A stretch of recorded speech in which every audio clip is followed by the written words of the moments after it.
Good evening, welcome on in, Dbacks fans, to another exciting episode here of Dbacks Dispatch with the full trio back. I was finally able to get a day off from work so I can actually be back on the pod with everybody.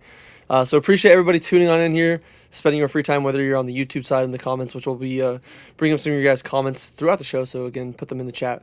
We'll highlight some of them as we go through on the show here. But whether you're on the YouTube side or on the Spotify, Apple, wherever you else listen to us, we appreciate you guys spending your free time with us. Excuse me, sorry. Make sure you guys like, comment, subscribe if you're on the YouTube side. Rate us whatever you feel like we deserve on the other platforms as well. Follow us on Instagram, Twitter, and TikTok. Just again, we're Dbacks Dispatch on every part of the socials. Wherever you look up Dbacks Dispatch, we'll pretty much be there. While you're on those socials, or if you don't have socials, at least in the description on the YouTube or on the podcast side, we do have a link to our Discord. It's absolutely free. Jump on in, join the community. We'd love to have you guys in there, especially as we get ready for these final 12 games, which will be a very, very exciting time, but we'll kind of dive into that a little bit later. And then also make sure you guys tune on or go on over to azsnakepit.com. Check out all the written content over there, whether it's us, our man Josh putting over some great article recaps. So if you want a little bit more dispatch in your life in the written form, check that out over there, or some of the other great content, because again, there's a lot of great writers that do have a lot of great written pieces and whatnot that I think would would tickle the fancy of any D-backs fan, whatever alley you want to go down with D-backs content. But we are here to discuss the series win over the Minnesota Twins, in which the D-backs finally got back to 500. And kind of just dive on in here. It was not looking like they were going to be trending in this direction after Monday night there.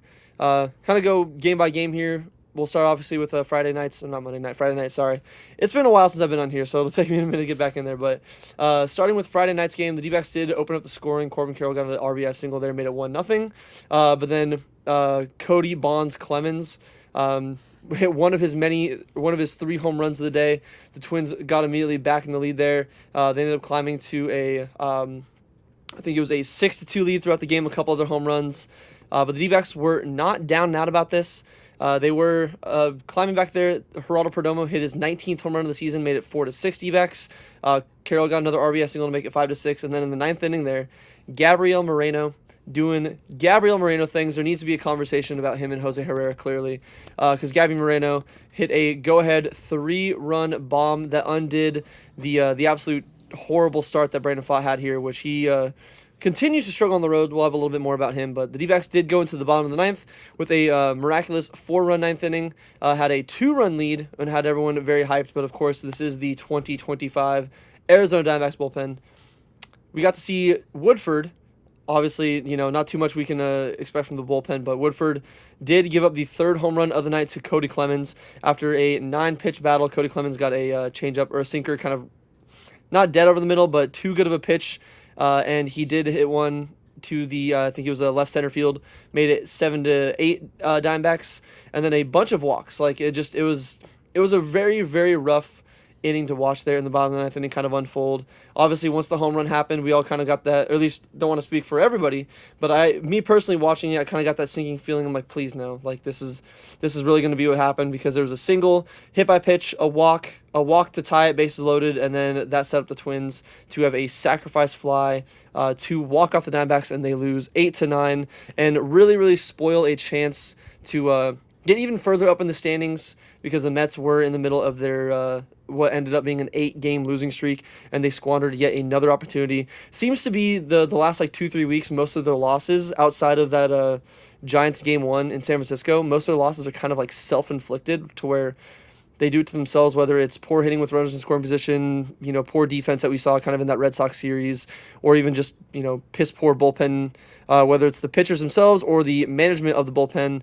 They kind of just shoot themselves in the foot. And that's exactly what we saw here in Monday night, as again, they did drop the score, or drop this game at a score of 8-9. So with everything that kind of happened in this one, obviously there was a lot of good. Perdomo almost at the 20 home run mark, which is already 4 past what Brandon predicted this year. I think he has almost 100 RBI. Yeah, Gabe and Brandon, both of you guys predicted that. Already almost at 100 RBI, and is statistically the best shortstop for a single season in Diamondbacks history. I saw a tweet, I believe, from AZ Dbacks stats and info that not a single D-back shortstop in history has had over 4 B-WAR. And Perdomo actually, I believe, leads NL position players, or at least he did going into I think it was either Friday or Saturday morning, but there was some good with him. Obviously, Gabby, he's looking really, really nice, and making that one specific tweet from Dbacks Stats and Info look like milk that is just aged in the Arizona sun. But then obviously there was a lot of bad there. You can pinpoint Brandon Fott and his poor start, the bullpen just once again giving it away, or the person maybe making those bullpen decisions, which I get he's handcuffed to a certain degree, but still seems like 9 years in we're seeing some of the same decisions. But looking at what we have here, what did you guys want to kind of focus on here in game one, and really get off your chest in regards to their opening series loss? I guess if we're focusing on game one, I think it is just the fact that who came in. I mean, it was Woodford who came into the ninth inning, and the reason I know we got an explanation afterwards that because Saul Frank had thrown 29 pitches on Wednesday, that they didn't feel comfortable throwing him out there unless it was an emergency situation. But I do think taking the lead in the fashion that they did is an emergency situation. Like, what did they expect was going to happen if, in this case with Woodford loading up the bases, they were down by 1 run, I believe, right? They're still down by 1 run, if not tied by that point. And it's just one of those things, like, at the end of the day, Saul Frank might have still ended up pitching quite a few pitches as it was. I don't think he threw all that much in this game. So 9 pitches, yeah. So 9 pitches. So at least for tomorrow, he should be available. So I know he didn't come in today, but he should be available for tomorrow, hopefully. Um, but it was just a confusing decision to bring in Woodford over a guy like Saul Frank or even Rashi. Rashi, hasn't been the best, but he's been Call Reshi. right. In Spanish, it's Yamarashi or Yamarafi. Oh. Yeah, that's what I'm used to. But yeah, it's just a mind-boggling decision to bring in Woodford as because he almost blew the game on Wednesday as well. The reason why Saul Frank had 29 pitches on Wednesdays because he had to come in because Woodford couldn't get the job done. He had left 2 men on with 2 outs, and Saul Frank had to come in and bail him out, and he was able to. But still, like, Woodford is not a guy that can be counted on in these sort of situations. Like, it's a guy who's probably should be taking a 6th or 7th inning, not a 9th inning save situation. And I don't understand why they keep putting him in that situation when you have a guy like Saul Frank out there who gets a lot of swing and miss, who gets a lot of ground balls, who gets what you need at the time. And like I said, just really one real hiccup out of the other times that he's been brought in for saves. So I don't understand it. Woodford, and like saw somebody in the comments call him Puntford. And like that's kind of how it feels. Like when you put in a guy like that, you're kind of like, are we just giving up this game now? Like what happened? But it makes a huge difference. Like the fact that this team could be 2 games over 500 right now instead of being at 500. They would be 1 game behind the Mets going into this Giants series and the game in front of the Giants, but instead they're behind the Giants and they're 2 games behind the Mets. So these games count. And I saw people saying like, oh, well, we're down guys, like there's injuries. In this game specifically, we had 3 guys out for this game. I mean, Cattell wasn't playing. But when you're in the 9th inning, it's like I believe I said it even last time with you, Brandon. It's just when you're going to the 9th inning and you either hold a lead or it's tied, it's 0-0. Nothing before that mattered. If you're that close, if you have a 2-run lead, it's 2-0 in that moment. That's the mentality you should have. If it's tied, it's a 0-0 moment. It's a fresh start. You get 3 outs, they get 3 outs. And in this case, those 3 outs were just not played very well, and so they ended up giving up the game at the end there. And it's just, I mean, put him behind again. Seemed like the season was over, but the Mets just continue to just completely collapse. And I'm not a man who believes in karma, but that feels very this feels like some very heavy karma that they're getting after the BS that they pulled last year with the Braves series. Yeah, I know a lot of that still, kind of stems from the D-backs not being able to take advantage. I will definitely be on the same train and blaming the Mets and the Braves for that bullshit game doubleheader in game 162. But still comes down to the D-backs once again choking, and seeing yet another September collapse last year. But I fully agree. Fuck the Mets. This is what they get for doing that bullshit. Karma. Yeah, karma This is is a And is the a Braves having this awful season, karma yeah. as well. Fuck both those teams. Just fuck the entire NL East. Other than I don't really got anything against the Nationals.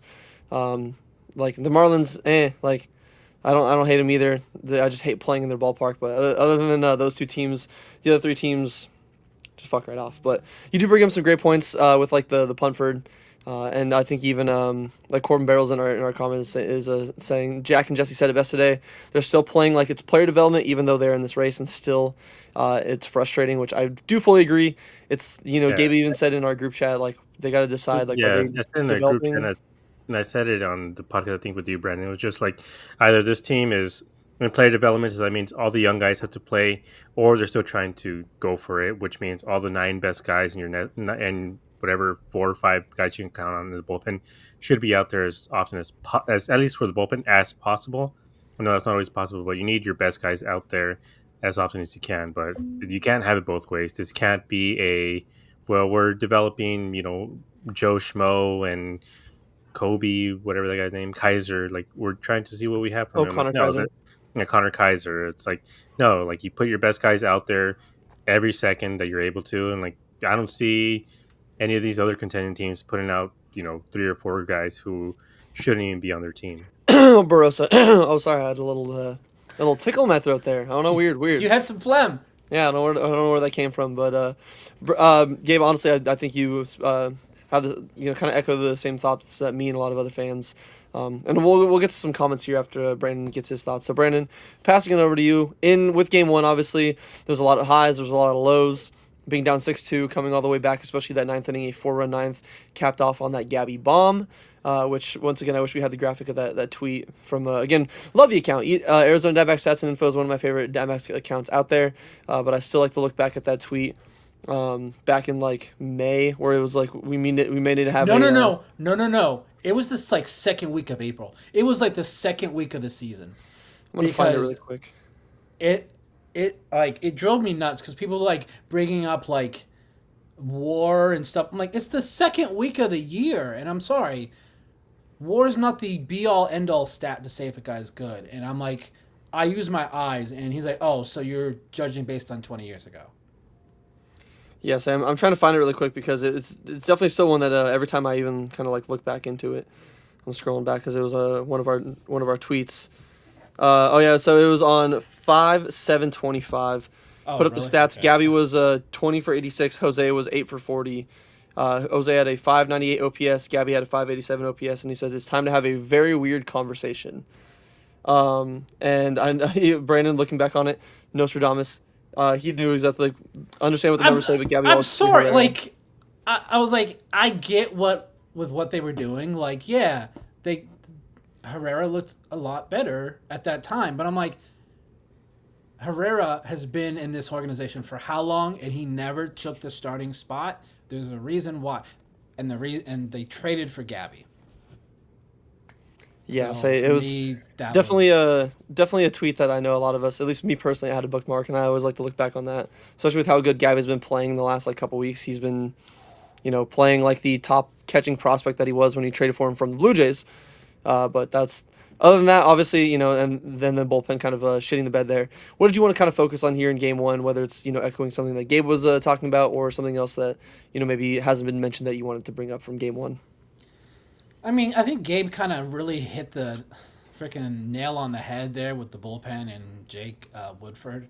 The thing was frustrating about this, like everybody had to pitch that day because Fott yet again on the road just doesn't give the team a good outing. Like it is ugly because you had Backus go 2/3, you had Thompson go 2/3, Garcia won an inning, Biggs won an inning, Woodford can get an out, and then Salfrank only went the third of an inning. Like if Fott goes deep or if any one of those other relievers can get more outs, I don't think you need to go to Woodford, but they really couldn't, and I'm wondering like it's just it's gonna be like this the rest of the year. Like I'm not gonna be I'm not gonna be comfortable until all 27 outs, regardless of what the lead could be 6. I'm still not comfortable because we really don't have a closer back there. Like I know we all want it to be Salfrank, but that's just not what Torrey's going to do. Torrey is going to do it based on matchups, which is what he did in Game 3, and it worked out for the most part. But the fact that this was our 12th loss when scoring 7+ runs this year, just take those in half. We've talked about ad nauseum just the whole how many blown lead losses that we have this year is absolutely insane. I'm like, you just take these 7+ run games, you cut that in half, and what are we, like 3 games over 500? So we're right there with the Mets, and maybe this upcoming series with the Giants isn't a must sweep.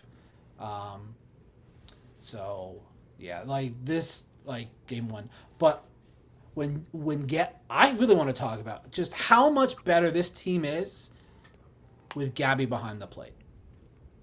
Like Gabby is so good. Like he is killing it in the cleanup hole right now. Like since he came back from his injury, which to be honest, I didn't think they were gonna bring him back, because I'm like he's going on the 60 day. He's gonna be back like September 1st or something, and like I'm like we're gonna be out of it at that point. I guess I should ask the players, because they're like, no, we still want to play, and I know we're all frustrated by basically Tory isms over the last decade. He's not going anywhere, you guys. Like, there's no way. The fact that this team fought so hard under Tory with having a AAA bullpen, he's not going, especially with all of the injuries that we have. Does Because I think he has one more year, and they're probably going to add another extension because that's what they've been doing, like just keep adding on that 1 year. I don't see them firing, unless like unless we literally lose like 6 in a row here over the next 2 weeks. I just I don't see it happening. I personally want him gone because I'm done. I am done with the Tory decisions, because it was like Corbin Barrels brought up. Like this team can't decide: are we doing player development or are we going for it? And I personally like. I know Lawler defense has been really bad right now, but I just he needs to play. Like I cannot stand seeing Jorge Barroza and Jake McCarthy in left field. I just can't, because Jake had a play in this game, and I'm like, on defense, and just so bad. I'm like, how do you not catch that ball? Like, they gave it a hit. That is an error. That is a catchable. I don't care if the ball didn't touch his glove. That is a catchable ball. Yeah, say it's definitely rough to watch some of the the indecisiveness whether it comes to, are they all in to go after these the last 2 weeks, are they trying to figure out what they have in the future. I do think it's pretty clear that we don't really have much in Jorge Barosa, especially when a guy like Christian Robinson could be a minor league free agent and just not even taking the Rule 5, which I thought was originally what was going to happen if he's not called up, but he could just end up being signing up with a different team. And it's like, I know he might not be the same defender, but he's still really fast and he can actually fucking hit at least. Like, I know he's not a switch hitter, but I'm sorry, Jorge Barosa, like I've said on multiple shows, is literally just Jose Herrera 2.0, just if he was a little bit faster. A little better defensively. I will give him that. He has one skill set out of the 5. He does play pretty good defense, but that's it. Like, just because he's fast, so he can actually track down balls. Like, yes. Doesn't really have an arm. He doesn't even he has had a few times where his speed is made up a little bit for one of those really, really tough reads he's had in the outfield. That I think kind of like we're talking about with Jake. That Jake's done a lot, which I know we talked about it last year, especially in center field, how he looked lost out there. There's times where I think Jorge Barosa and his speed kind of helps make up for a little bit of what he lacks with the sometimes he catches the ball a little bit too relaxed. Like he'll just like do this, and I'm like, can you not do that? Because that kind of freaks me out sometimes. Yeah, so it's definitely especially where it's like, dude, like I don't want to be like that. Like I'm not even an old head, but I want to be that old head coach like use 2 hands. Where I'm like, just please use just not even 2 hands. Just like try it. We're not playing banana ball, okay? You're not getting trick plays and points for trick plays. Just catch it like normal. Yeah. But just want to highlight here what Red Sox Nation is saying, that the Red Sox are in the market for a GM. So it would be crazy for Hazen to go back and drop Torrey, which we're thinking Hazen is signed until 2028. So actually talking about this, I did some research a few days back because I was curious about our GMs and managers when they get fired and why they get fired. Because I feel like, at least with Torrey, there's been a really, like you mentioned, Brandon, you said like, oh, they lose 6 in a row and, kind of just collapse at the end of here. Like that could be a reason why for Torrey to go. Ken That's would because do it. Not that's basically what happened last year when this team lost the playoffs. They had a 3-game lead with 7 games to go, and this team just absolutely collapsed the last 7 games of the season. And if that didn't fire Torrey, then I don't think this season they're going to do it either, unless what happens in 2010 happened. That started that season. Our GM was Josh Burns, and our manager was AJ Hinch. The reason why AJ Hinch was fired is the same reason why a guy like Josh Burns was fired. Josh Burns didn't want to fire AJ Hinch because Ken Kendrick told him to. So because Ken Kendrick wanted Hinch gone, told Josh Burns, and Josh Burns said no. He fired Josh Burns, and then he fired AJ Hinch. So Yeah, I think that's the only way it that's right. seems like Torrey's going to be gone is if Kendrick tells Hazen he's got to go, and if Hazen says no, it could be a two Unless for we one make the deal. playoffs. Unless we make the Yeah. playoffs.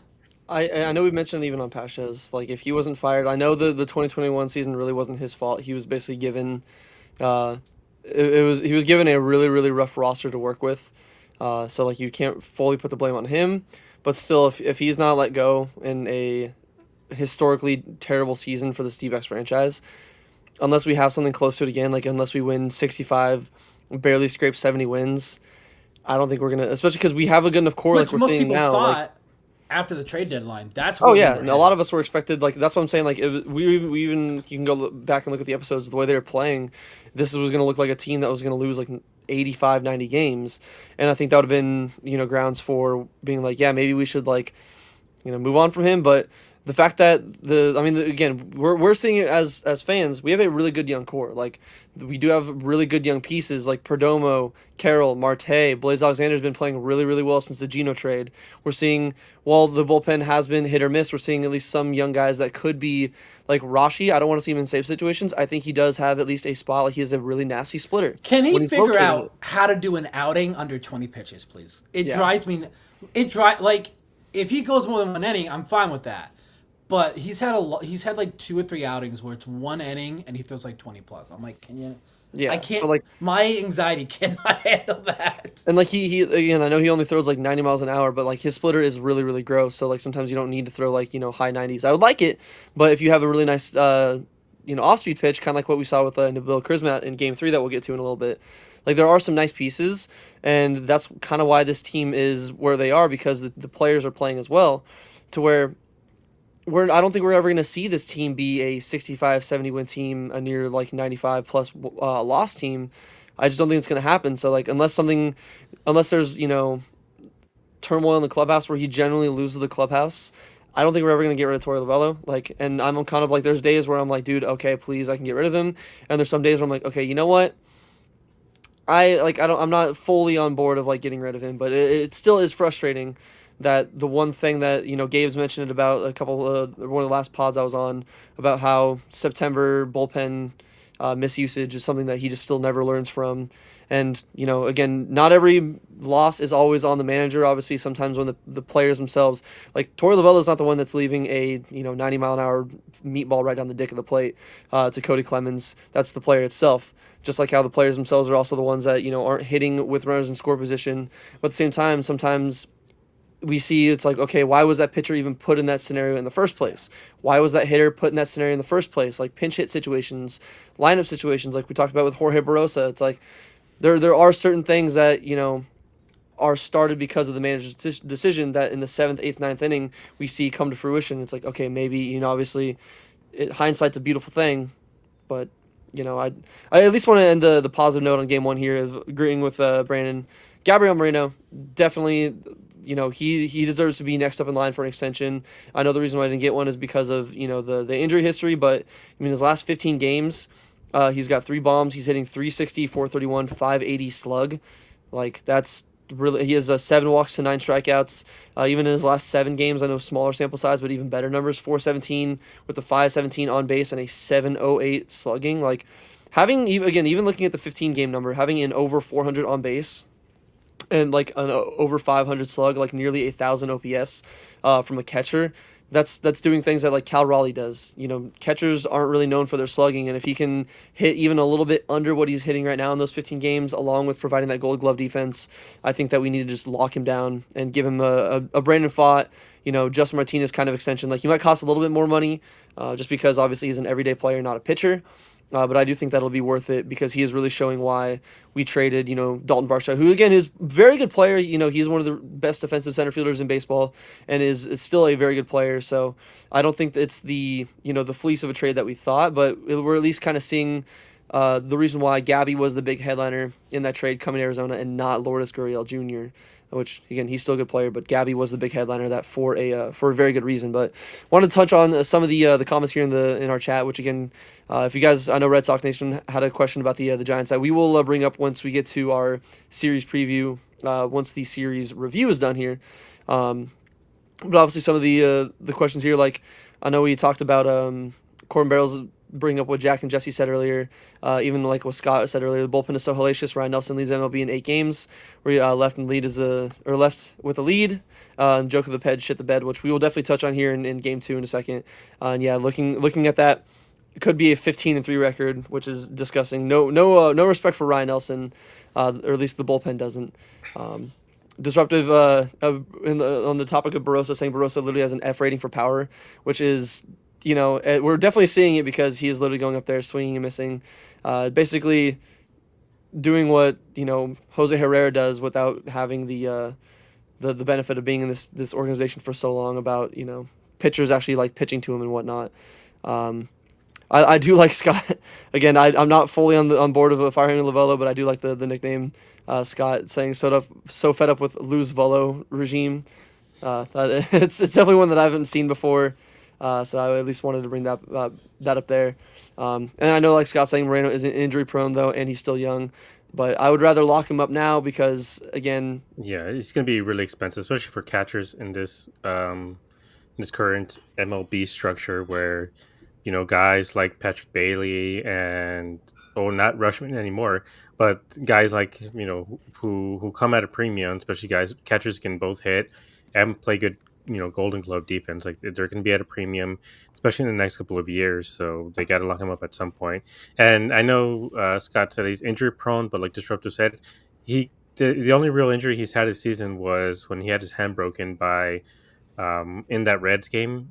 And even then, he played like 10 games, and he was destroying the cover off the ball as well, even in those 10 games where he had his hand broken. So after that, then, he was gone for a month and a half or so. But it wasn't like a soft tissue thing. He didn't have any real physical issues. Like, he's been healthy, except when they broke his hand in a game that shouldn't have happened. Yeah, so it's not like the groin issue, the kind of what we saw last year, where it's like soft tissue issues. This one was just kind of a little bit of a freak accident, and we're seeing that even once he's back and healthy, there's a good reason why he was a top catching prospect in baseball. But going on to game 2 here on Saturday, it was definitely a better outcome in the end there. While it was a ride as it always is in close games with this Dbacks bullpen.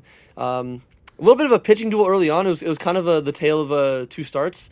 The D-backs were putting up some great at-bats on Joe Ryan. They were really making him work. I think he was almost like 90 pitches through like 4, almost 5 innings. Like they were really making him labor. 93 through 4. Yeah, 93 pitches through 4 innings. Like they had a lot of, tough at bats, which I get as a pitcher in MLB The Show and a former pitcher like in baseball. Sometimes I'd rather you hit a home run on the first pitch of the at bat and like get on to the next at bat than foul off, 10, 12, 14 pitches, and it's like, dude, I don't even give a fuck if I walk you. I'll hit you just to get this fucking at bat over with. And it looked like that was a reaction that Joe Ryan had for quite a few D-backs batters there. Not much to come for. Obviously, they got the bases loaded there. Jake McCarthy came 5 feet away from hitting a grand slam, ended up striking out on the very next pitch. But the D-backs did come through, and they get 2 as Alec Thomas, the young king, who has been scuffing a little bit as of late, really got a hold of one. It was a pitch that was literally right on a fucking tee. He hit 110 miles an hour off the bat, 440, an absolute nuke from Alec Thomas. Gave the D-backs a 2-run lead, and then Ryan Nelson was, like I said, the kind of the opposite of Joe Ryan. He was like around 10 pitches per inning, and then of course there he did work out of a bases loaded, no out jam, a couple of MLB the Show base hits, really low exit velocities, just kind of seeing eye singles. Left the bases loaded, but he struck out 3 in a row to escape it with no runs allowed. And then got into a little bit of a jam a little bit later, but once again got a double play and then got out of it with no runs. Brandon Garcia came in. He went 2/3 of an inning, 2 hits, 1 strikeout, but didn't allow a run. Ryan Thompson, the Sermon on the mound, did an inning and a third, or a third of an inning. Taylor Rashi, he was the one that kind of let the Twins get back into it, as it was a 2-0 ball game for the majority of it. But in the eighth inning, Twins get 2 runs because of course fucking Bonds Clemens comes up there. Which we turned in one series alone. We turned Cody Clemens from a 7-hole hitter into a fucking 3-hole hitter. He was like 7 for 11 or 8 for like 13, whatever it was, after the series was all said and done. So he was back-to-back nights of being a thorn in our side. Tied it up 2-2. Thankfully, there was, I don't know if you guys saw kind of what happened there in the eighth inning. After the Twins tied it up there. Johnny Pareto was up there with runners on second and third. They thought that, or like, he went to call time, and then Tyler Rashi was already in the middle of his windup, which, if you guys don't know, an umpire does not need to grant time, especially if a pitcher is already in his windup. He kind of like stuttered like he was going to call time, and then just got back into a stance. The pitch was delivered. Pareto popped up. No damage done. Got out of the inning, and then D-backs went into the 10th inning, and that's where they made the Twins pay a little bit. They finally, after 4 months of not being able to do anything in extra innings, they come through here. Gabby Moreno got an RBI single there, made it 3-2. Blaze Alexander got a very clutch double there, hit it down the right field line to make it 5-2, and then the D-backs held on there. Did not have any of the ghost runners score, so thankfully a nice easy 10th inning does not come back to hurt us once again, as the D-backs did bounce back from that very, very tough loss on Friday, win this game a score 5-2, and get only one game below 500 and 2 games back of the wild card, which I still do not know how that's a possibility. But you know what? They're doing what we asked. We wanted some exciting September baseball. But looking at everything that kind of happened in this game, obviously, it's like there was a lot, but there also wasn't. It was kind of like a pitcher's duel. There really wasn't much offense. Both teams got the bases loaded with no outs and failed to score in those innings. But like I said, the D-backs in the end were the victorious team, and got the clutch hits when they needed to, especially in the extra innings. So looking back at what we saw here, whether it was Ryan Nelson, Gabby Moreno once again being clutch, maybe the bullpen yet again kind of shitting the bed like we talked about, just refusing to give Ryan Nelson a win. What did you want to kind of focus on here in Game 2 and highlight for our friends and family listening? So recently we talked about the struggles of the 1 through 3 hitters like Carroll, Perdomo, and Marte. At least Perdomo and Carroll did a little bit better in this series. At least in that first game, I believe that was the one where Perdomo hit his home run, and he went 2 for 4 the day after. So Perdomo's coming out of that slump that he's been in. I could tell at least is still in that really bad slump that he's been in for the last month or so. Carroll in the last couple of weeks really hasn't looked too good either. And we've mentioned like how necessary they are to drive this offense, because without them, I mean, you're talking about slim pickings a little bit after them. But that's why I kind of wanted to highlight the fact that the 4 through 7 hitters were absolutely dominant in this game. The 4 through 7 hitters. So in this case, it was Moreno, Castillo, Alexander, and Thomas. They went 6 for 17, and they had 5 RBI. So they were responsible for the entire offense basically in this game. And I can get to it in the next game as well. But they were the ones who were they were the driving force, and basically led to the game with McCann, Alec, Blaze. Like, they were the ones who were driving the game today as well. So they're picking up the slack from those 1 through 3 hitters. It would be nice for the other 3 guys to come out of their slump. So then you have a full team for the most part going up against the San Francisco Giants, to where you don't have to rely on the bottom half of your lineup having to come in and getting these clutch hits, which is, I mean, it's good for them. It's showing that they can score, if they're seeing the ball really well. In this case, they were. And so I just want to kind of give credit to the bottom half of the lineup, who really, really bailed this team out. And for Ryan Nelson just being incredible. as he's been all season. He did struggle a little bit with the walk, but again, the umpire in this game was something else too. He had a few that he just got screwed on, and same with today. Just I don't know. I don't know. Umpires are getting so much worse as the season goes on. Like I'm not excited for these playoffs because I feel like there's going to be one big missed call to end the game, and it's going to be absolutely chaos. And if they weren't going to start doing ABS next year, then they're definitely going to start. Try to get some ABS going on the in the playoffs or something. But yeah, Ryan just incredible. 6 innings, no runs, 3.34 ERA. That thing is just going lower and lower and lower, and just shows you how reliable he is. And if they don't bring back Gallon or Merrill, then he's definitely the opening day starter next season. Yeah, he definitely has pitched himself into a scenario because even my dad was talking to us because I was over at my parents before going to the Demon Slayer movie. Which, by the way, any of my anime weeb fans in the chat or just listening at home, 10 out of fucking 10 movie. Animation, story, great movie overall. But even my dad was sitting there. He's like, yeah, there's no way this guy's not in the rotation next year. And I was like, Dad, he might be our opening day pitcher if we don't bring back, Gallon. Or even Merrill Kelly, because he's deserved it. He's been our best pitcher literally from the second he was given a spot in the rotation after some of those injuries to now. He's been our most consistent arm, especially even dating back to around the All-Star break of last year. He has been the saving grace for our rotation that has been definitely, as Brandon likes to say with Zach Gallen, but not even just Gallen. Our rotation's been Jekyll and Hyde, where you never know what you're going to see from Fa, Erod, Gallen. Even like Chrismat has had some of his days here and there, even though he's been pretty solid, which we'll get to. The one weird thing though is that I feel like the umpire was pretty solid in this game overall. I know I was watching more on TV, but there was a lot of really really close calls that I felt like maybe it kind of changed because I was we were having more conversations with my parents and whatnot as the game got on there in like the 7th, 8th, and 9th inning. But for the majority of the early part of the game, I could see Joe Ryan getting a little bit pissed because he wasn't getting some of those calls on like the edges, like barely like again the ball was off the plate, but a lot of other umpires might be giving those calls to him because of whether framing or whatnot. But it seemed like he was at least pretty consistent in making sure he was calling a fair zone. Where if it was Walker Buehler out there, he'd be complaining and saying that the ABS is stupid as fuck. Which I don't know if you guys saw his comments on there. Players like Walker Buehler are going to hold us back from progressing as a sport. So please, Walker, like maybe you and your five. They won't get their pitchers pitches anymore. That's the reason why he had like a 5 ERA or 7 ERA and got released by the Red Sox. That's the reason why. It's because of those damn robo umpires. No, it's because you're ass now, Walker Buehler. But I do agree with Gabe though that Ryan has been just absolutely shoving.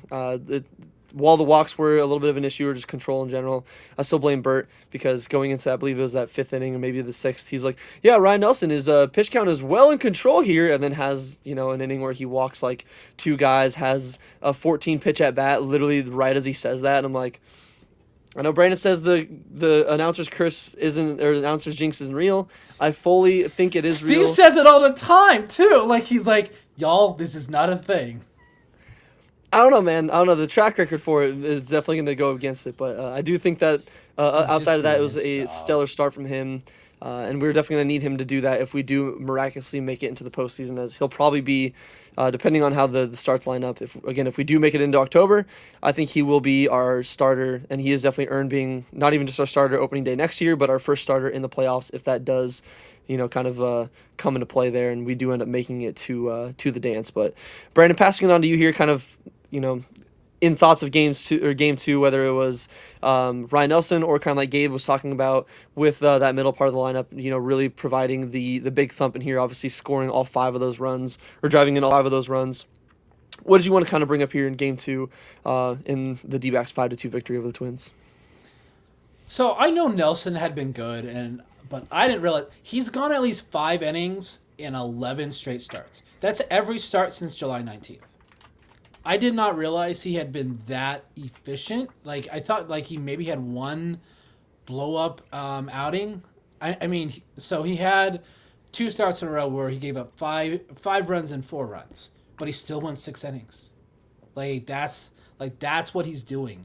Is he's going deep into games and he's giving the team a chance. And bullpen's like, you know what? No. He's like 7-3. The man should at least be 10-3, 11-3. He's had 8 losses taken from him due to the bullpen. Like that to me is absolutely insane. And by the way, that inning where he got the bases loaded, he got 2 strikeouts and Outman grounded out. Oh, that's right. That's right. But still, like it's like he gave up the Remember when 3 people thought hits. Outman was the rookie of the year over Corbin Carroll? Oh, Yes, Pepperidge Farm yes, remembers. yeah, and well, basically Steve basically brought it up on the broadcast, basically saying how everyone thought he was gonna be the next big thing for the Dodgers, and he wasn't. Um, So yeah, like Nelly is just yeah. If we do make the playoffs, he starts game 1, Gallen starts game 2, and in the wild card we may not have a game 3 because I believe it's a best of 3. Yeah, you just need to win 2. So just win those first 2, and right now we would be playing at the Dodgers, which would make it even more sweet. Because when you knock them out, but no, Nelson. The Dodgers are in the first. We'd be Padres, wouldn't it be? No, because we'd be the final wild card, and But you the Dodgers play. are winning the division, so we would play. We'd play somebody in the wild card, and then if we win, then we No. play the. The final wild card plays the lowest win total of the 3 division winners. Yeah, the Dodgers Oh, are that's right. 6 That's right. games. That's right. Yeah, they're 6 games behind Philadelphia and like 4 or 5 games Wild card or 1 and more. 2 play each other, which right now would be Cubs and I thought it was Padres. I thought wild card 1 plays. That's my bad. No. Yeah, I'm as of right mistaken. now, it's Milwaukee, Philadelphia, and then it would be Dodgers, and whoever's in the last spot, I guess Mets, and then the other 2. Okay. So yeah, makes sense. Nelson is like I just love watching him pitch. Like that inning where he had those 3 straight hits, he's like, screw it, I'm gonna do it myself. Because he's like, you guys know what I'm throwing, and that's why his pitch count was so low going into the 6th. It's because Twins were swinging early, just swinging at the first or second pitch. Yeah, they need to. Remember, it was a clip that kind of came up when the Twins were facing the Tigers. Stop throwing fucking Byron Buxton first pitch fastballs, guys. Like he swings first pitch like more than half the time, and especially he's hunting a fastball. Throw him a breaking ball. Anything on the first pitch that's not a goddamn He fastball. didn't really beat us this series. And He like didn't beat us, but still, it was one of those. Where I'm every like, time he came up, though, I was like, I don't even read the scouting reports because I'm not paid to, and I know the fucking scouting report. Don't throw him a first pitch fucking fastball. I mean, thankfully, again, they weren't like any meatballs to leave up there, but the dude swings first pitch. I think it's like 60 to 70% of the time. Like he goes up there hunting for something, and so many times we're like, okay, here's my fastest pitch possible. Again, like Brandon said, thankfully he didn't beat us, but that was the one thing that kind of irked me, especially Clemens did though. dude, fucking good lord. I think it was Gabe that posted the meme from our Twitter today about Roger's secret stuff. We're pretty sure he got the secret juice from his father there in this series because my God, literally we turned him from a 7-hole hitter into Barry fucking Bonds because Jesus Christ, we could not get that dude out, or at least it seemed like we could not get that dude out, and it was tough to watch. But again, thankfully at least we didn't let him, because once I saw on the game day, because I cheat, I have the game day app open on my phone while I'm watching the game, so I can see what the pitch, like the next pitch, whether if it's in play, out, strike, then I can see it actually happen. I saw in play runs and I was like, please, for the love of God, tell me this is not a grand slam. Tell me this is not a grand slam. Thankfully, it wasn't. It was just a 2-run single. But yet again, he did. I was sick of him. I was like, can we please just get out of Minnesota so I don't have to see this guy on our team anymore. But any other thoughts on game 2 Dude, before I bring it his to the comments? OPS went up 20 points. Jesus Christ. To do that this late in the season is pretty tough to do. No, sorry. I was wrong. It's 50. Even good lord. Good Even lord. worse. It did not help was- that the 2 home It runs was that a Pott gave up to sub him. 700 OPS before he played us. It's like 742. Yeah, so they gave up a home run to him. They gave up a home run to a motherfucker named Mickey Gasper. Like what a name, by the way. That sounds definitely like a name you'd hear from somebody on the Orange site, up there with like Johnny Sins. But did you guys have any other comments here on game 2? Because I wanted to kind of highlight some of the comments that we have in our chat before. I don't think so. No. Game 2. Yeah, so it was definitely Blaze was that was clutch. That freaking double in the 10th inning because we talked about it. 1 run on the road in extras is not enough most of the Nope. time. It is not, no. But he's been playing really well, especially defensively. He's just been playing. He's not putting up like a 900, almost 1,000 OPS, but he's been getting his clutch hits when he's needed to. It's been a really steady piece in that bottom of the lineup there. So it's been nice to see Blaze since the All Star game, or since the All Star break and the trade deadline, really kind of turn it around there a little bit. But bring up some of the comments here. I know, like how Charles Elliott said, man, the Cody Clemens shit made me think how many instant random player name games we've given up this year. And I mean, I'm stumped thinking of one of them, but I knew it does seem like we do happen to be the breakout team where somebody who's maybe not as well known ends up having the name where it's like, I'm gonna call us the Tops Now team, because we're the team that gives players their Tops Now card. It's like, oh, this player had like a 2 home run, 3 home run game, first career home run. Like looking back at the Astros series, that one guy that had the 2 home runs off Zach Gallen, the first, Bryce Matthews, the first 2 of his career. Like that's one of them. Like we just seem to be. It didn't really happen this year, but Ramel Tapia, like I don't understand why he's just like Barry Bonds when he played against us, and literally nobody else. Yeah, like what's literally funny anybody else about Bryce against? Matthews is he literally got a Tops Now card in MLB The Show, like right Because of that. Yeah, that's what I'm saying. Like we're like the fucking Tops Now team, where we let players have such a good game that they end up getting a Tops Now card. But thankfully, I mean, I hope Cody Clemens. I didn't check Tops Now after the site. I wouldn't be surprised if he did end up. Yeah, I'll have to check tomorrow. But Charles is also on my side saying the broadcaster curse is 100% or 1,000% real, like in every sport. Oh, this kicker hasn't missed from this distance in over 20 tries. And then, of course, absolutely misses it, which was it just seems to be. I saw it a lot, especially in the NFL today. Which funny, Cardinals almost blew that game against the Panthers. That would have been the most Arizona fucking sports thing to do. But I literally tweeted, I'm like, Arizona sports is gonna Arizona sports, because that's. But thankfully, Bryce Young is unfortunately still ass, and he. I mean, not ass, but it's not the brightest young career looking for him so far in year 3. For at least he's regressing a little bit from last year. But we're not a football pod; we're a D-backs pod. We'll get back into that. Disruptive asking, I think we missed Webb and Ray, which we'll discuss that a little bit more in our series preview. Thankfully, we do miss 2 of the Giants' best pitchers. Which just means that whoever we do face are going to turn into fucking prime Randy Johnson and go like 7 innings shutout ball, which again, that's me trying to jinx it. Charles, this is a good one. He's half-ass because he's so small. He's like Kyler size, but no one makes fun of Bryce's height like they do with Kyler. It's because he's also not playing Call of Duty, and that's why. That's the main reason why. But moving on into Game 3 here, like I said, this one was the pivotal spot because the D-backs had a chance to get back to 500, especially considering the Mets did win today. So if the D-backs did lose with that Mets loss, they're right back to being 3 games out, which again, 3 games with 12 games left to play isn't insurmountable, but it would always seem like they always, take a step or 2 forward and then immediately take a step or 2 backwards, and they can't build on their momentum. They kind of shoot themselves in the foot. But Game 1 kind of got on to a good start here as the D-backs did open up the scoring early. Alek Thomas carrying his hot bat from Game 2 into Game 3. He got himself a double. And then James McCann, the nice savior backup catcher. Thank you, James McCann. If it wasn't for you, we'd still have Jose Herrera. So, my God, he's also, already worth... We wouldn't have close to Cy Young caliber a Gallen. I can almost guarantee you. Yeah, so he's definitely fixed Gallen. But James McCann gets his scoring started off there early. Gave the D-backs a 1-0 lead. And then I would say Nabil Charismat immediately gave it up, but it wasn't really his fault. Jordan Lawler did have 2 errors in the second inning, which, yes, they do definitely go into the book as errors. But the first one, it was, I think, more of a high baseball IQ play by the runner. Like, he timed it perfectly where he ran right over the ball right when it was going to, go into Jordan Lawler's glove. So, wasn't able to field it cleanly. So, yes, it does go in the book as an error, but it's not like... I don't think it's as bad as, an error could be, especially if you're only watching the game day like I was before seeing the highlights.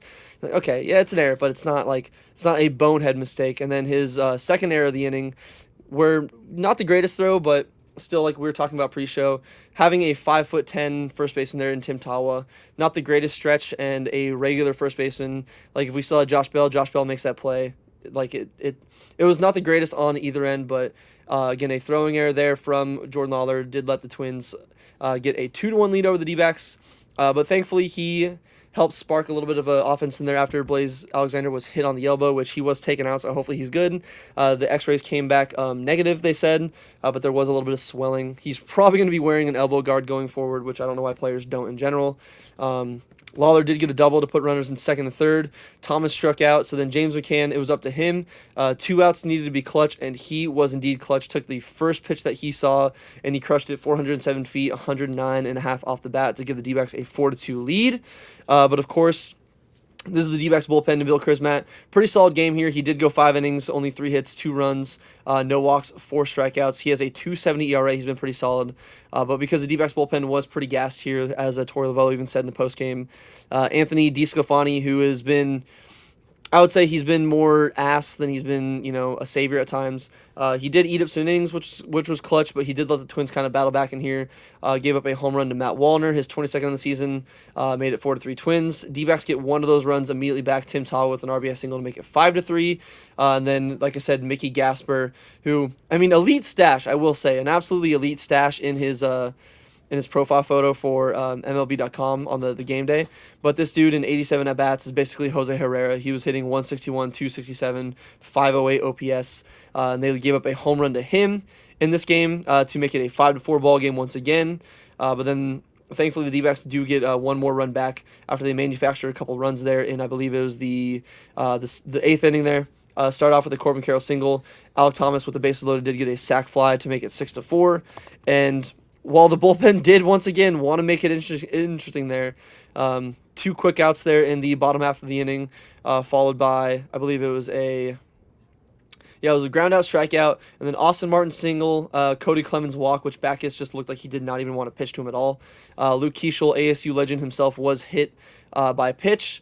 So then bases loaded, bringing in what was it, Matt Wall? Yeah, bases loaded, bringing in Matt Wallner. He came out there, and thankfully Backus was able to get him to retire. Flat to Corbin Carroll. No run score. The D-backs finally do get a save here, and they walk away this series with a series win and back to 500, and they do not lose any ground in the wild card. So looking on all of what happened in today's game. Not true, because the Mets won. They actually, because their I think it's 11 combined Mets wins and D-backs losses. D-backs are eliminated. So they did technically lose ground that way. They're still 2 games back, though, is what I mean. Instead of going from like 2 to 3, they stay at 2 games back, which, yes, it does suck. The Mets won, at least the Giants lost, the Reds lost. So a couple of the other teams that they need to lose did lose. So all in all, for what the D-backs could control, they did their best controlling what they could today, and they did get that W. They're back to 500 yet again. Hopefully, they can continue building off this in these final 12 games. But looking at just this game alone, obviously there was a lot. I think that the big thing we're gonna touch on here is Jordan Lawler with those 2 errors that on the video don't look as bad as they do in the box score, but hey, still errors are errors. I believe he now has 7 on the season. What did you guys kind of want to hone in on here in Game 3 and highlight for everybody listening at home? Yeah, I guess to bring up the Jordan Lawler errors, I mean, he does have a few. We mentioned before, like some of those I feel like easy fixes. It's not something where it's so consistent, it's so bad that like Jack Summers said, he like has the yips. I'm like, he doesn't have the yips. It was just these weird little plays. Like the errors before this one was that one. I think it was the Giants where the ball bounced right in front of him, hit him on the chest, and he kind of just sped up the throw instead of looking where the batter was, because the batter was like halfway down the line. Like he had time to settle his feet and make the throw, but being young and being playing half the time, like how they have him, like I don't think he has the reps, and just he wants to be good, and sometimes he makes mistakes like this. And we saw the same thing from Blaze last year. Last year he was so clutch, and then he had 5 errors like in the span of 2 weeks as well. So it's not like third base is one of the easiest best spaces to play, but again, there's things that are easily fixable, and I do think it's good for the offseason for something to work on from him. And again, the Tim Towel was like 5'10". It grazed his glove, like it hit the top of his glove, and he just couldn't hold on to it. And he also didn't extend very far either. I think an actual first baseman makes that play 90% of the time.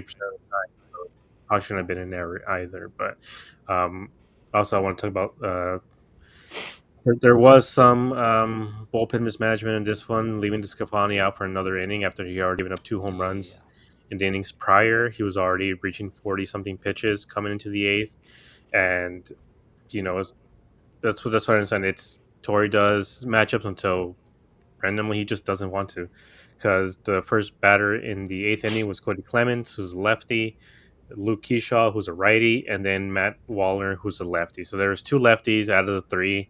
Jalen Beeks and Ryan Thompson were both already warming up in the bullpen. They had like the double barrel going, which is what I had been mentioning. When you get to this point in the game, is something that you should be looking into doing. And instead, Tori left Disclafani out there, and so they got how many guys got on? So Cody Clemens fled out. So Luke got on, and then there was a throwing error by Perdomo. So if you guys want to talk about guys who have made a lot of errors recently, Perdomo has had what I believe this is now 8 in 2.5 weeks or so. And then there was a walk, and then finally they brought in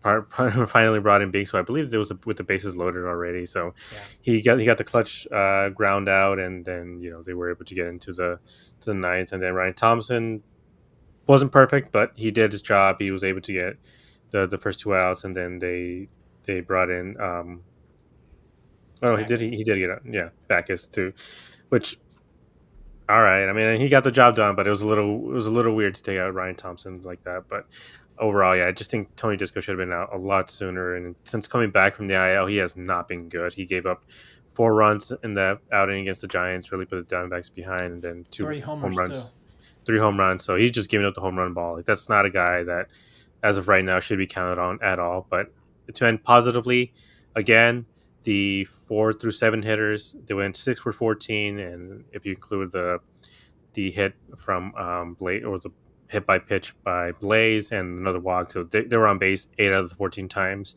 Again, 5 RBI, basically winning this game again. And then Tim Tao had an RBI. So bottom half of the lineup getting the job done again when the top of the lineup struggles a bit. Yeah, definitely nice to see, especially because I mean the top four of our lineup with Perdomo, Carroll, Marte, and Gabby all have over 800 OPS. So it's nice to see that middle part of the lineup, the guys that were, I mean, maybe not known for being the run producers, once again being run producers back-to-back days. Because again, we'll talk about it, especially here in a minute. I know Red Sox Nation had a question about it that they wanted us to address. We're definitely going to need that kind of production from, all parts of our lineup in general, but especially the middle to bottom half of our lineup if we do end up wanting to make a serious run about getting into the playoffs and even going into the playoffs. It can't just be a 2, 3, 4-person show. It's got to be an entire team effort. I do agree. I think the whole Disco thing, I did question why he was out there for another one. Obviously, Lovello kind of came out there and discussed after the game that the bullpen was really, really thin. I know Saul Frank was probably redlined, I think, because it even came out after Friday night's game. I know they're playing a little bit of devil's advocate about like, oh, hey, for you guys wondering why Saul Frank wasn't brought in, it's because he pitched 36 pitches 2 days ago in San Francisco, and he's sore. Everyone else is sore in the bullpen, so like you can only work with what you got. So it seemed like he was, broke glass for emergency situations on Monday, and then was redlined for these next 2 days, especially coming into this Giant series. We're going to need him. So I can understand, obviously, in hindsight, why he wasn't used in that situation, but still, I would have thought, I agree, like, if Beeks isn't redlined, bring in Beeks a little bit earlier, like Gabe said. Like, why let Disco go out there for another inning, I get he's more of a long relief guy, he can eat up some more innings, but him and Rashi, we can only see them go 3 innings and try to be unscathed a few times throughout the season before it can end up biting them in the ass, and it almost did in this one, but thankfully Beeks did get the job done there, and he got that absolute monster. The dude's like 6'8". What's his name? McCorsky? Yeah, I think Dude. McCorsky. That dude is like 6 foot fucking McCusker. Carson McCusker. He's 6'8", 250 pounds. The dude is a fucking unit. He hit a nuke. What was it, Friday or Saturday? Saturday And where Alec caught it. Oh my god. I thought that was gone. And the entire stadium did, if you heard the crowd. Like, they thought it was gone. And I was like, oh god, oh god. And then Alec is literally leaning up against the wall. I'm like, oh my god. Thank you. Thank you, good sir. So that dude's an absolute unit, my goodness. And in back-to-back nights, we dodged a bullet because they even did bring up on the broadcast, which once again thought it was going to be some broadcaster jinx. They talked about how McCusker has great opposite field power. He almost showed it there in Saturday night's game. Thankfully, he did not show it up there in today's game. But I do agree with you, Gabe. If with two lefties coming up, why not just bring in Beeks? Like maybe he was trying to save Beeks for the ninth inning if we needed him. But I mean, again, we clearly used Backus in the ninth inning, so you still at least had two lefties you could have used to start off that inning. But Yeah, again, it's they two got lefties, and then Thompson was available as well.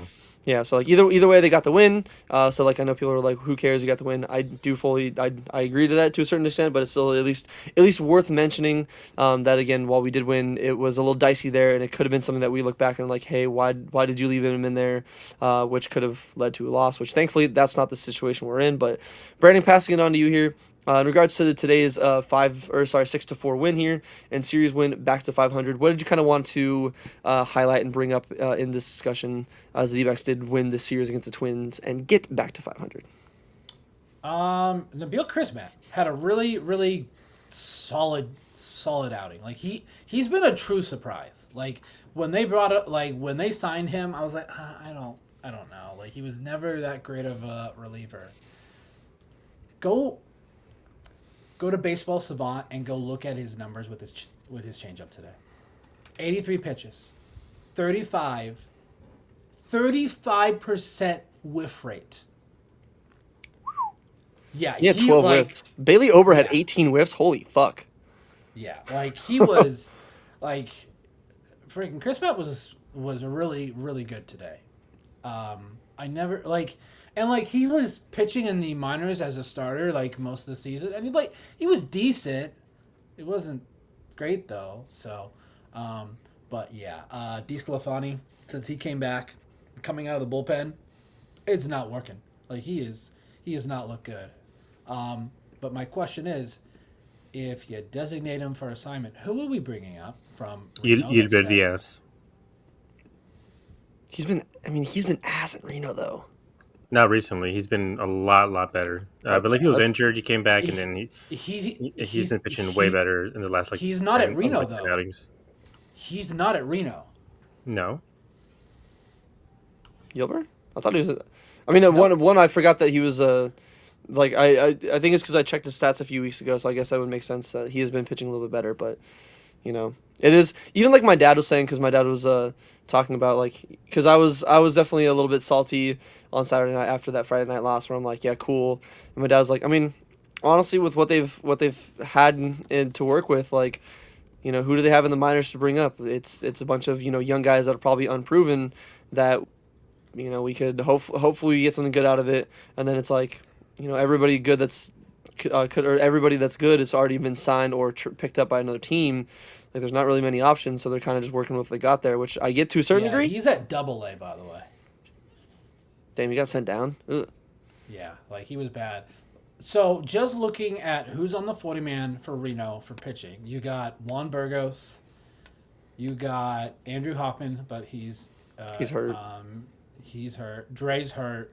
Bryce Jarvis, Casey Kelly, Juan Murillo, Kyle Nelson, and then Elvin Rodriguez.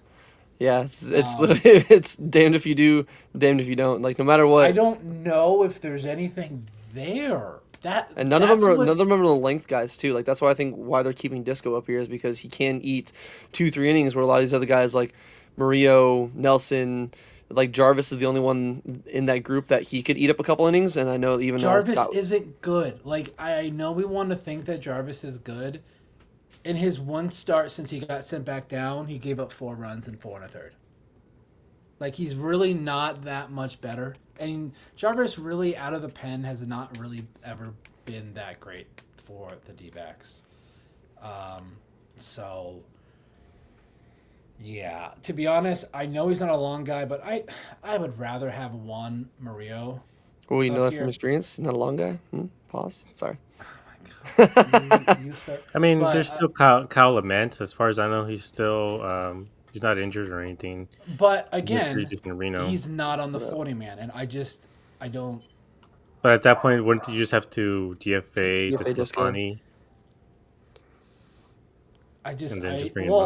So Kyle is going to be in the Arizona Fall League. Still, I totally get it, but brother, regular season baseball and a fight for postseason baseball is way more fucking important than the Arizona Fall League, especially for a guy Okay. that's already at the level he's at where he could be major league ready. I just Like, don't see them doing it because they're like, we need established guys. We don't want to bring up a guy that we need to develop right now. But also, like, they keep going back and forth with that. Like we said it earlier on today's episode, we're like, are they in a development phase with these guys, or are they playing to win? And I think they're gonna. I think they're gonna keep Disco up here. I just I I don't think they should, but they're probably because he does give that length. But I think there has to be some sort of move made before tomorrow's game because they keep saying how the bullpen is so taxed. I'm like, if everybody's exhausted, you need to bring up a fresh arm then, or two. I just don't know who they So or send down. I mean, like, obviously, maybe they DFA Disco, but I just don't think that's going to happen, like Brandon said. Like, I just don't think they're going to get rid of him yet. But I mean, I think it's definitely going to be important here, and we'll definitely dive deeper into it once we fully go over the preview, because this is a big.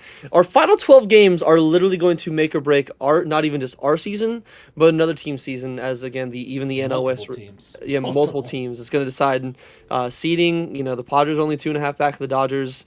We faced 3 against the Giants. We got 3 against the Phillies, 3 against the Dodgers. All 9 of those at home, and then we finished the season out in San Diego. So. If they really want to, focus on winning and not just player development, they're gonna have to make some kind of move. And who that is, I don't know, because even like Charles was saying in the comments, the cupboard is pretty bare there in regards to. I mean, even that list Brandon brought up about names that we could bring up. There's not too many names. I mean, I do want to see at least if there's one move, get fucking Jorge Barrosa off this team, bring up Christian Robinson, for the love of God. Yes, DFA Jorge Barroza. That clears up a 40-man spot and bring up Christian Robinson. It doesn't solve the pitching issues, but still, at least I we don't have an outfielder that can actually hit and is not, and again, it's not like Christian Robinson, like he might not be as like quick and speedy like Barossa, but at least Christian Robinson still is pretty fucking fast.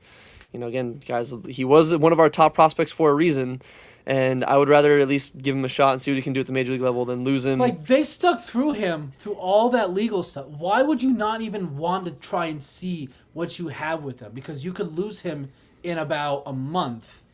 Maybe he decides to sign somewhere where the team's going to give him a shot. Yeah, the Marlins, the Nationals. There's so many other major league teams that'll be like, "Hey, dude, look what happened with Stone Garrett. Like, I know that's not the same exact player, but a team was willing to give him a shot, and it's like, hey, like we'll literally give you money just to be like guarantee you a major league spot, and there's going to be other teams that are going to be willing to do that. Fuck, I mean, the Rockies might even do it. Who knows? So just call him up, give him a shot. Nothing can really hurt. Like, it's not like we're getting any production from Barossa to where might as well at least see what he, because even Charles in the comments agreeing, please can they bring up K-Rob, even Scott saying Barossa is like not having a hitter at all, and that's what I'm saying. Like, we're not getting any production at all in any way, shape, or form. So it really wouldn't hurt, but again, it doesn't really solve the taxed bullpen. So maybe we see a couple moves. It's just, I agree with Brandon. I don't know why they're not calling up K-Rob after they've already stuck through him. Yeah, After I mean, even if you look at Christian Robinson, it's not like he has the absolute best average considering it's in Reno. He has a 274 average, so usually guys in Reno have like a 300 plus average just because of the environment. But he has over a 400 on base percentage. He's walking a lot in Reno, and I think that's the most important part because he has 27 walks and 34 strikeouts. So that's a really, really low amount of strikeouts in general, and then also the walks. So this is a guy who has a really good eye for the zone, and it's just not something that Barossa has even shown at the major league or minor league level. I mean, in the minors, I'm pulling up his numbers now. In Reno, I mean, he technically batted better-ish. When he's played in Reno, he has a 294 average, but the on base is at 378 and 431 slugging. So his OPS is 809.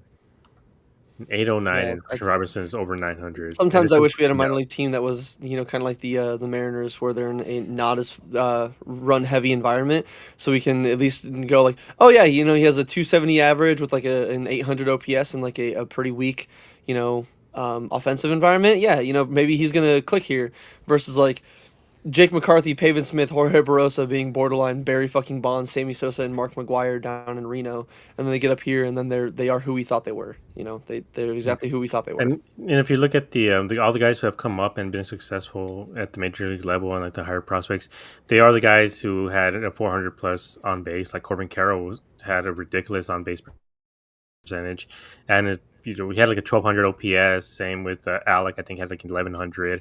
All these guys had really high OPSs, and the fact that Barossa was had a 700 OPS last year, 800 barely this year. He's we kind of I guess know what he is at the minors and major league level, and so I agree. Like they need to bring up Christian Robinson so they don't lose him, and then have another team pick him up because I mean he's 24 years old still, so he's He's still still young enough that they 24. can. He's only They 24. He's young. He's younger than That's Perdomo and Lawler. Good yeah, lord. or Lawler's 23, Oh, but 23. Okay, so then I thought Lawler so was a little bit older. Which there's again, there's still what some a room for surprise! Don't growth. I give up mean on somebody who's 23. he took took a couple years off because of the issues that he had, so he's coming back and he's been pretty good since coming back. So I would rather have him join this team and be able to keep him on the roster at least for a while to see what he is at the major league level, and then have some other team actually give him a shot, and then he just turns into a superstar somewhere else. Yeah, so that would definitely be the D-backs way it turned into. I know it's not the one of one. One guy's a Hall of Famer or future Hall of Famer, but it'd be like a fucking Max Scherzer, where it goes off to somewhere else, or even like a Carlos Gonzalez, which I don't know if you guys ever remember. Cargo was a Diamondback. We drafted him. Yeah, his like swing. the His the swing. cargo swing. Yeah, the guy that terrorized us. I don't know what it is about Rockies players like Carlos Gonzalez, Nolan Arenado, Trevor Story, and then Ryan Maltapia. They just own us. Like they just whatever the fuck they do. But he was one of the guys that owned us. So hopefully we don't have to deal with Christian Robinson doing that and then having an Aaron Rodgers against the Jets esque. I want to beat anybody involved with that organization. I don't want him to have that mindset, which I don't think he would. But it'd just be nice to avoid any kind of potential of that happening. But with this series now, obviously in the review, the D-backs are back at 500. Brand new season going into the final 12 games. Again, it's basically a clean slate.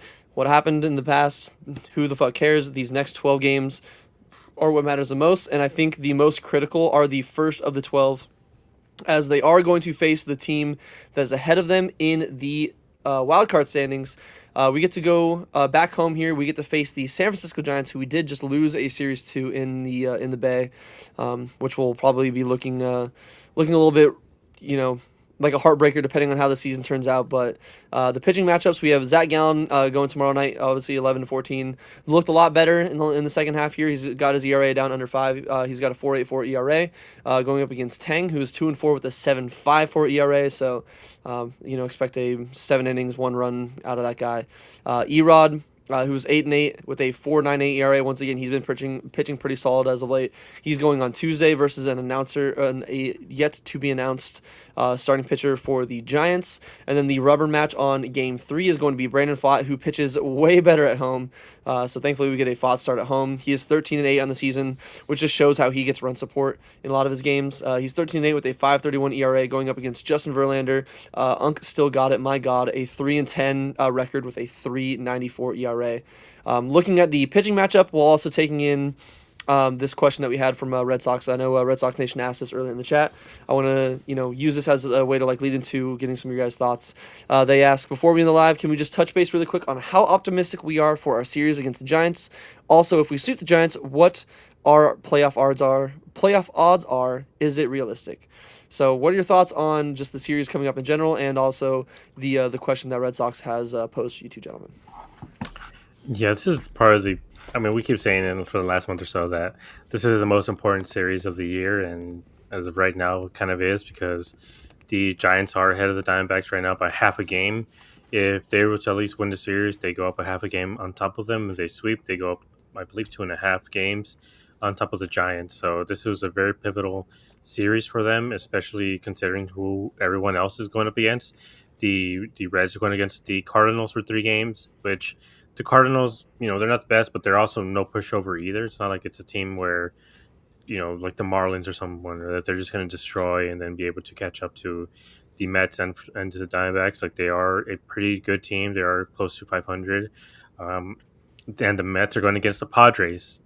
So that's a series that could make or break the Mets season as well. The Padres are going to have their best pitchers going against some of the Mets ish pitchers, I guess, another way to put it. But this is a pivotal series for them, and this is, we've talked a lot about this throughout this whole season. It's just one good week can bring you back into playoff contention. I think this is the time. This is the good week that you're supposed to have. They have three against here, the Giants, and then they have three against Philadelphia, who they've been playing really well against, despite how much better technically the Philadelphia Phillies have been. They The did Diamondbacks clinch just a playoff berth. So hopefully, again, they pretty much have yeah the division wrapped up. They're 12.5 up on the Mets, or yeah, I think it's like 12.5 on the Mets, which I don't know yeah. how they haven't fully locked the division down. Um, like They're also 5 ma- games on the Dodgers. Like It's after this first 12. series, 12, sorry, 12, yeah. after this series that they're playing against the Dodgers this week, so it could just be one of those where they put the Dodgers far enough behind them in the wild card standings that they can just. I mean, I guess yeah, if they win, they would go up 8 games. So at that point, it's kind of much over, and the Phillies clinch that second spot, so they won't have to worry about their position in the playoffs and can just kind of coast right through. So could be, a half-assed Phillies team going against the Diamondbacks. But I mean, we saw what happened last year when the Padres gave up and half-assed it against the Diamondbacks. The Diamondbacks almost got no hit by the Padres. So it is a really important pivotal series for the Diamondbacks here, and they have to sweep. I know winning the series is great because if they win the series, they do win the season series. So even if they tie, the Diamondbacks do hold a tiebreaker. But you still got to be able to take as many in division series as you can because that's the tiebreaker that's going to matter for the Mets because the Mets and the Diamondbacks have around the same in division record. So this is 9 games against your division. Take 6, 7 of these 9 games and hope that the Mets don't take 7 or 9, then you would have the tiebreaker over the Mets and over the Giants. The Reds one is unfortunate, but the Reds could be buried because it's not like they're facing the easiest people out there either. Yeah, so you are gonna give a heart attack to Scott here in the chat. He Scott hates saying I the like our word. chance. Yeah, Scott saying I like our chance for a series win, but forget the S word talk. Don't say the S word. And it says every time we talk about it, they don't S word. I'm superstitious, which is very fair. I fully get the superstitious. And even like Gabe said, there's been so many times this year where we talk about like they need to at worst win the series, and then I'll stick with what Scott's saying. Hopefully like the most ideal is to perform an S word. But again, as long as you win the series, like again, it would be the bare minimum to keeping the hopes alive. I feel like if you lose a series here, or even God forbid get swept, then we can just pack it up. Like it's not happening. Playoffs are done for. I mean, there's still something to play for in those final 9 games. Again, seeding. Maybe we can spoil the Dodgers' fun. Maybe we can spoil the Padres' fun. Or again, maybe we win the series here. And like Gabe said, if the Phillies can take care of the business against the Dodgers and bury them far enough to where they don't have to worry about seeding, I don't think it would happen because it's not like it's a game 162 against the Mets and the Braves last year, where they're basically going to handshake and be like, all right, one of us was going to win the first game, and then you can have the other game. I don't think the Phillies are going to do that with us. I think they're still definitely very salty over that 2023 championship series. But it The would be Reds nice are for damn if, sure. yeah, it would be nice to see if maybe they, who knows, maybe they got drunk enough after the Super Bowl victory where they kind of forgot about how mad they were about that championship series. But hopefully they kind of maybe take the gas off the pedal a little bit, maybe rest some of their guys a little bit more. Maybe don't use all their big bullpen arms. Try to save some of their bullets for the playoffs. Maybe we can catch a break in that way. And then a bunch of other breaks, like Gabe said, the Mets losing here and there. But I think it is absolutely critical that we have to, at minimum, win the series against the Giants. And just go from there. Like even Torey Lovello said in the Steve Gilbert MLB article today, recapping their game, that they just got to take it one game at a time. Be ready to play good baseball, win a game. Like we know this team is they've a lot of adversity they've gone through with the injuries, trading with a lot of veterans, but I feel like we're getting a little bit of vibes to that 2023 team where it's like it's a lot of young guys, chaos, and like Brandon said before too, you just got to get in. I'm nervous to see guys like Jake Woodford and Anthony DeSclafani get important outs in the playoffs. But even if we make it, it would just be nice to see us make it to the playoffs. But Brandon, in regards to the series, like obviously the pitching matchups, and then what Red Sox Nation was asking with the question in the chat there about let me just double check it about the series against the Giants, like how optimistic we are and the realistic playoff chances. What are your thoughts about what we have coming up here for the probably most pivotal of our final 12 games? Well, if we win the series, we win the season series against the Giants, so we'd have that tiebreaker because it's 5-5 right now. So whoever wins this series holds the tiebreaker. So that's going to be big. I don't know. I like us winning game 1 with Gallen. I don't know what's going to happen in game 2 because we don't know who they have going. Erod's been really, really good his last 3 starts, and then Fott is at home. So, like, I'm very... Obviously, yes, I want to sweep because I think that's what this team needs to be able to do. To show that they are ready for the playoffs. Again, a series win, it's great, but like we've discussed and Gabe's brought up numerous times, you don't really gain any ground with a series win, winning 2 or 3. You only get up by 1 game. Now, a series win, we would then be a half game over the Giants, but it also would depend on what the Mets do with the Padres. So, I'm saying go Padres. Trust me, I'll say it for you because I say it every freaking day. Because Well, yeah, you're actually a fan of them as well, but like, yes. ugh, ugh, ugh. But I think a sweep, my viewpoint for the rest of those 9 games, I'm in a lot better spot. A series win, I'm still like on that train. Like, yeah, we could make it, but we still need a lot of help. Because I think one more Phillies win, and I think they clinch. They clinch. Yeah, I think their magic number's 1. So, which I'm surprised that they were about to clinch their division in a playoff spot. But and I mean, I get the Brewers; they only have a 5.5 lead, but I figured the Brewers would be. I mean, just checking the standings here. I mean, the Brewers have 91 wins, so I figured like they would have already had a playoff berth clinched.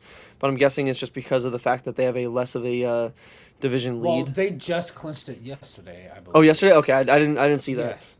I think it's because I still have but- the MLB socials muted on Twitter and Instagram because of the ever since the. Well, I'm just looking at the standings, and it says that they've clinched a playoff spot. Okay. They're only 5.5 up on the Cubs, so there's still some work to be. Yeah. There's still some work to be done there for them. Just keep giving me hope. Are we about to have one of the first seasons in a while where you don't have a 100-win team in baseball? Yeah, I mean Milwaukee would have to basically win out, and they're not going to do that. So yeah, 95, I think it's going to be, which is good because we like parity, and it's no, exactly. Everyone was predicting this Dodgers team to break the wins record, and then Tanner Scott's like, you know what? I feel like Tanner Scott forgot to tell everybody that he joined Al Qaeda in the offseason. I don't know, man. He's been hardcore bad. But man, the fact that we got to 70, because I was like, if we can get to 75 wins, I would be okay with this season.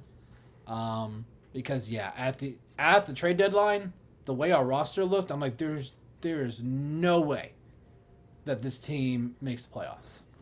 And we kind of joked about it. Oh well, it could be the Tigers from last year, but then we're like, well, we don't have the Tigers pitching and bullpen. Like, had we had our guys, like, well, if we would have had our guys Puck and J-Mart, we wouldn't have sold at the trade deadline. I will die on that hill. If we had Burns, Puck, and J-Mart, I think we're at 80 to 82 wins right now. Yeah. So, but it is what it is. So yeah, I'm hoping for a sweep. I'll be okay with a series win. Like I said with the Twins, I said a sweep is almost necessary, but a series win, I think we're still alive, and we are. Like, A even if series they win followed don't. with the Mets. If the Mets could get swept by the Padres, then I think, Oh, oh my goodness, oh, the playoffs are that so would. fucking back on the menu, boys. Yeah. But yeah, Yeah. so it's gonna be a fun series. Obviously, I would do my best to make it out of the ballpark, but with my crazy ass work schedule, I pretty much work like Monday and five. Tuesday, I will be I, there. then hell yeah, say at least then you'll have to do the yelling for me because I will not be able. I will. I've not been able to go to many games because I pretty much work like weekends and then I work a lot of 5 to 11s now. Like I'm literally working. I'm working every single day from Wednesday until the next Thursday. I think so. I'm like Wednesday until like the next Tuesday, so like 8 days in a row. So I will not be able to go to any of the D-backs home games, unfortunately. So I'm gonna need you guys, whether it's Brandon, Gabe, or anybody else listening at home, go out there and shout for me as well because we're gonna need to pack it out because I know Giants fans always show up pretty strong. Obviously, the Phillies, the Dodgers, they got a lot of fan bases. So do our best, no matter what. We're probably gonna be outnumbered, but do our best to make it as 50-50 as we possibly can. Maybe it'll probably end up being, especially for that Phillies and Dodgers series, exactly like what it's going to be for the Packers Cardinals series coming up, where it's going to be about 70% of the opposing fans, and I will be part of that 70%. Um, sorry, I've got to bring it up any chance I get. I know. Which, my God, dude, the prices for football games versus baseball games is one thing I want to talk about really quick. Jesus Christ, No. Not the Cardinals today. It was about the same price as going to a baseball game. Well, yeah, but for the $5. for the fucking Packers game, just take a random guess. I mean, it's gonna be me, my grandpa, and my dad. We've never gone to a game together before, and I wanted to get nice seats. I didn't want to be up in the nosebleeds. So just take a random guess. For 200 tickets. Oh, three 300. tickets? For 3 tickets, how much do you think I paid Three for all tickets? three combined? 400 900. probably. 1,500 for 3 tickets. Yeah. It's like 7th row behind one of the end zones, on the Yeah, aisle. pretty So cheap. like, yeah. Well, So go Cardinals because screw you. fair. But yeah, hopefully we'll get to have some podcasts around that time. It'd be nice because that'll be what, like October like 19th. So hopefully we still have some D-backs baseball. Fingers crossed, we still have some D-backs baseball going around. I mean, even if we don't, we'll still be doing shows in the off season too. But let's push back the off season shows and the off season schedule as much as we possibly can. And let's start it here. Like I said, season starts now. Everything that happened now, cool. It's already happened. All the bullpen, whether it's mismanagement or the bullpen pitchers themselves turning into home run derby pitchers, that's all in the past.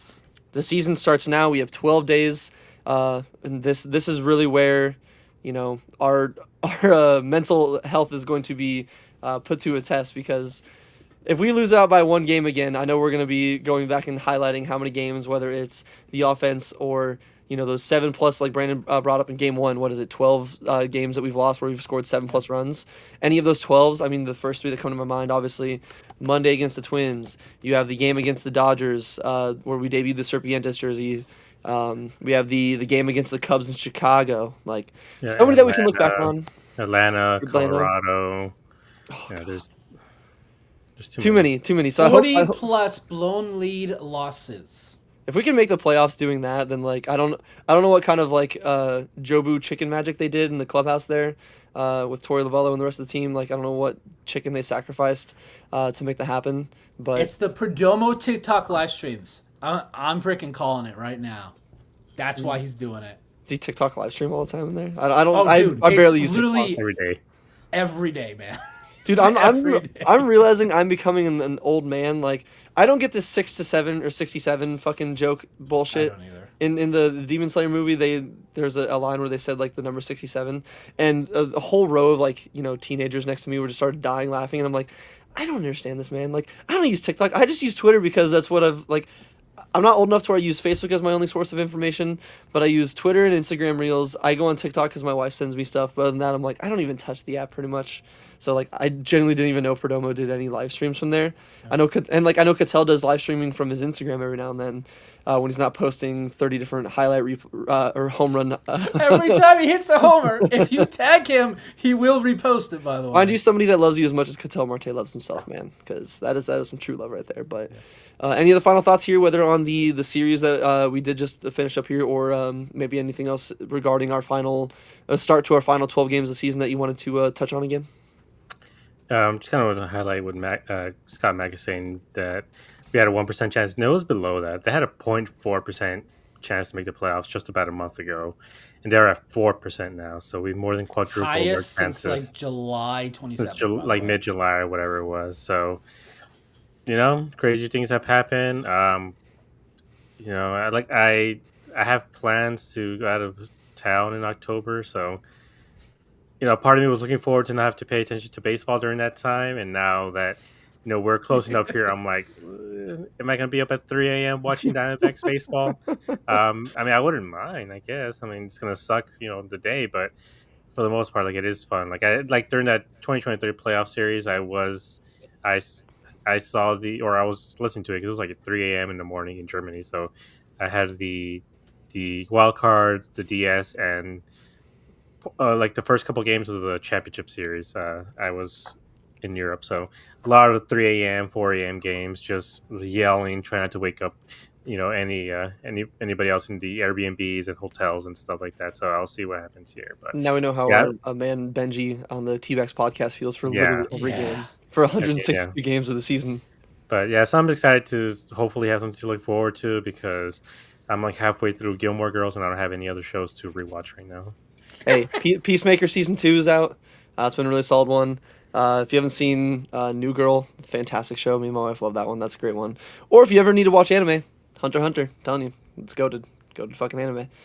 A good one to get into as well. Or Yeah, JJK. I mean, the other like animated stuff, I've just been watching King of the Hill. I'm like in season 7, and then Sailor Moon. That's about it. Oh, yeah, if you like Sailor Moon, the Hunter x Hunter is the creator of Hunter x Hunter is actually the husband of the creator of Sailor Moon. So that's a little fun factoid that you guys probably never expected to see here on Dbacks Dispatch. But Brandon, any final thoughts that you had on here, whether it's the series that we just got over with, or obviously the final 12 games and the series that's about to commence to finish off our season here? We need MVP Marte to show back up. If we get that over these next 2 weeks, we make the playoffs. And I felt like he was kind of there, and then he fouled a ball off his foot. Yeah, it's been rough, man. He's been it seems like every runners in scoring position opportunity he's had. I believe even I think it was either today or yesterday as well, where there was like got the 3-0 and got a pitch right down the middle and just like Today. Yeah, today. Yeah. Like has not been the clutch Marte. Obviously, it's been kind of the tail of his season here, where he has not been the best in his runners in scoring position. But I do agree, if we can get MVP Marte, and if we can get our starting pitching just to at least give us like 5-6 innings, keep the game close, and if the bullpen can avoid some absolute collapse, it would be, it'd be absolute cinnamon to make the playoffs. And I know I joke. It would suck to see this bullpen in the playoffs, don't get me wrong, but playoffs are still playoffs. Like even said before, sometimes crazier things have happened.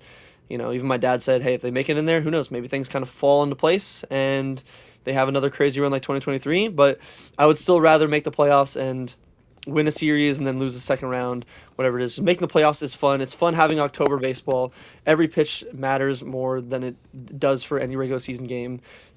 And I mean, it's a double-edged sword. I like it because I like watching my team, but I also hate it because it's the most stress I have ever been in versus like last playoffs where I'm like, I can just watch these games stress-free.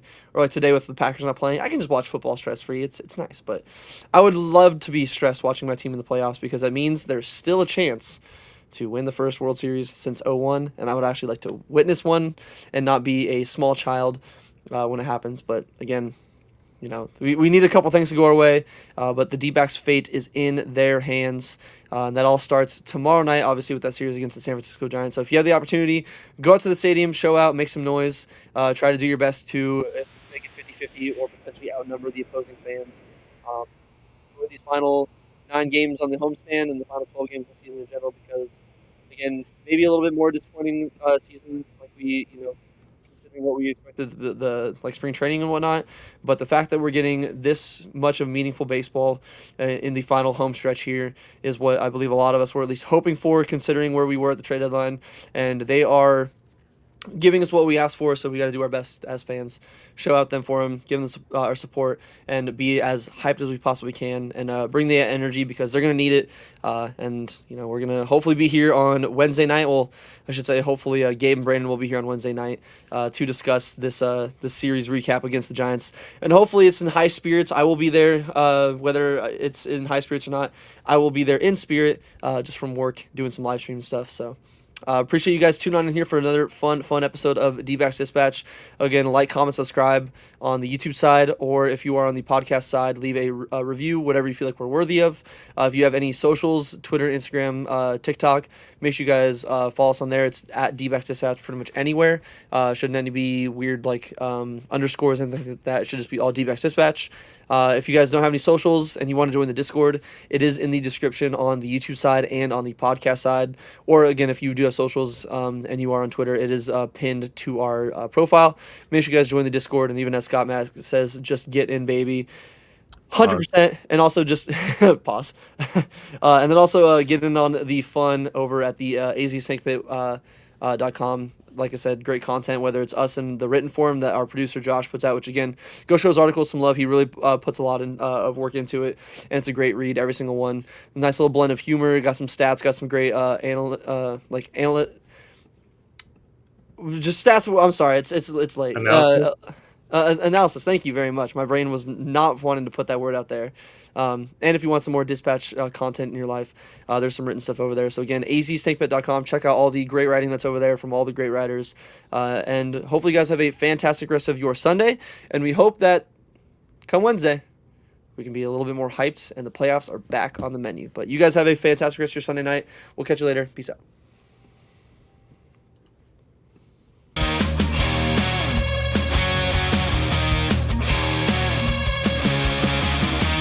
Under the lights, the game goes down. Desert heat, but we own this town. Brennan Gabe on the call, with Josh in the back, bringing it all. Fastballs hum, the bats ignite. 9 innings deep, we fight all night. Wins and losses, highs and lows, we break it down, yeah, that's how it goes.